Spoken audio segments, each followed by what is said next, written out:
What feelings are going through your mind at the moment, your reaction?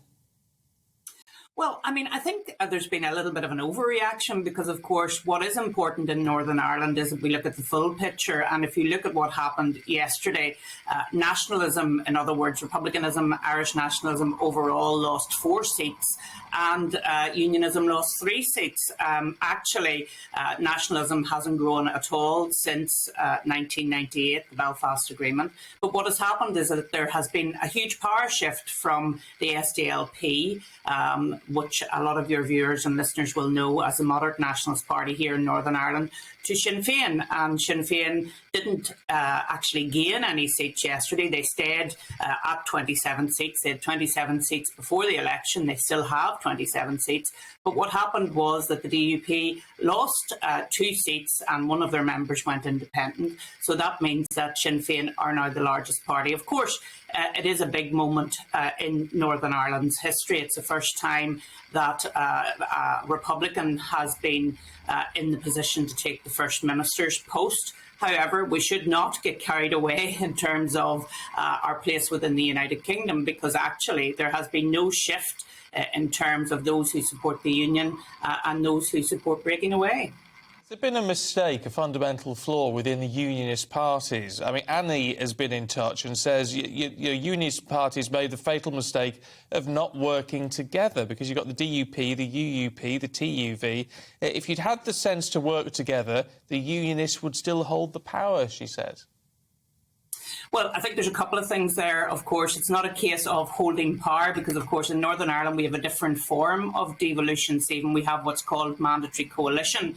So it's not the same as Scotland and Wales. It's not a case as the party who is the largest party forms the government. No, in Northern Ireland, all of the parties are in the power-sharing administration. So actually, Michelle O'Neill's, if she is made First Minister, will hold no more power than the Deputy First Minister. And as someone who has been in the First Minister's office, I know that very, very well. So it's not a case of unionists not being in power. They are in power, just as nationalism is in power. I think the point, though, is a well-made point, because unionism will now have to reflect on the fact that because the vote was split across a number of parties, that means that they weren't able to come out on top as the largest party. I mean, if you look at Jim Allister's party, the traditional unionist voice, he has only been returned with 1 MLA, despite the fact that he gained 65,000 votes, a very big vote gain for him, but he's still only returned with 1 MLA. If nobody's going to work together, then Stormont is still paralysed. What do you see happening next?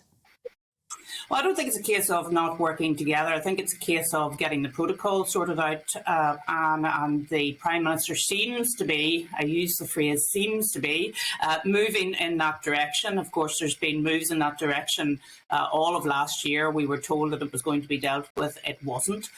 And now we're in a position that unless and until it is sorted out, we won't see an administration back in Stormont. And I think everybody wants to see Stormont working.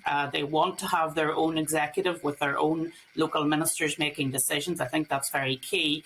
But if the foundation isn't right, and if we are being separated from the rest of the United Kingdom because of the protocol, because of the damage that it's doing to Northern Ireland society and the Northern Ireland economy, then it has to be dealt with. And the Prime Minister is the Prime Minister of the entirety of the United Kingdom, so therefore he needs to act, and he needs to act pretty soon. So, I mean, looking at triggering Article 16, would that be enough to solve this?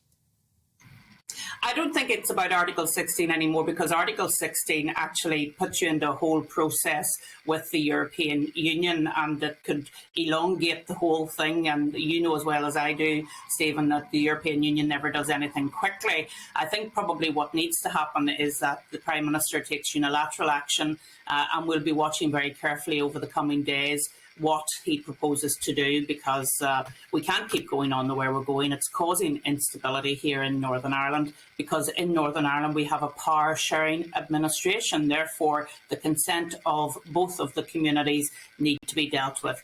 And when I talk about both communities, I'm talking about unionism and nationalism. But I think the big success of this election, and something that we also need to reflect on, is that the Alliance Party was the big winner. They are the party in the centre.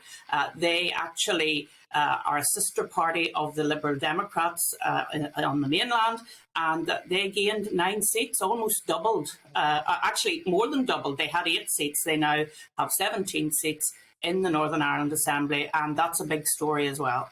Welcome to the GB News YouTube channel. You can watch us live 24 hours a day, catch up on your favourite shows, and join in the conversation in the comments below. Don't forget to subscribe and you'll never miss any of our exclusive content.